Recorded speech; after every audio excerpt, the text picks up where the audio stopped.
আমার কোনো বন্ধু নেই, যার কাছে আমি নিজেকে ভেঙে চুরে খুচরো পয়সার মতো জমা রাখতে পারি, যে আমাকে যত্ন করে সঞ্চয় করবে, প্রয়োজনে ফিরিয়ে দেবে একটা একটা আধুলি। সত্যি বলতে আমার কোনো বন্ধু নেই।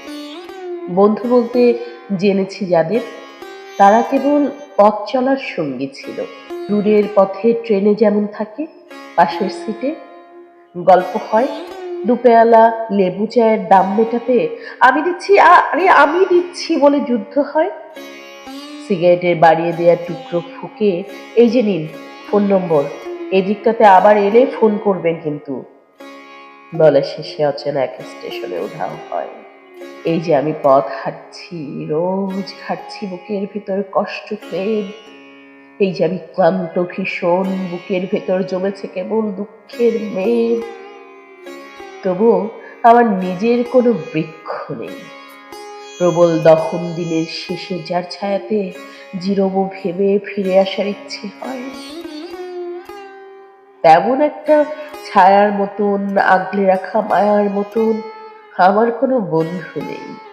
একলা দুপুর উপুর হলে বিষাদ ঢালা নদীর মতন, একলা মানুষ মানুষ হলে নিরুদ্দেশ এক বোধের মতো, হাতের মুঠোয় হাত রাখবার একটা কোনো বন্ধু নেই। আমার কোনো বন্ধু নেই। আমি কেবল কোলাহলে ভিড়ের ভেতর হারিয়ে যাই, ভুল মানুষের যত্নে জমা ফুলগুলো সব বাড়িয়ে যাই, হাওয়ায় ভাসা দীর্ঘশ্বাস বাতাস ভেবে নির্বাসনের একটা জীবন বাড়িয়ে যাই। আমার কোনো বন্ধু নাই, যার কাছে আমি নিজেকে ভেঙে চুরে খুচরো পয়সার মতো জমা রাখতে পারি, যে আমাকে যত্ন করে সঞ্চয় করবে, প্রয়োজনে ফিরিয়ে দিবে একটা একটা ধরে। আমার কোনো বন্ধু নাই।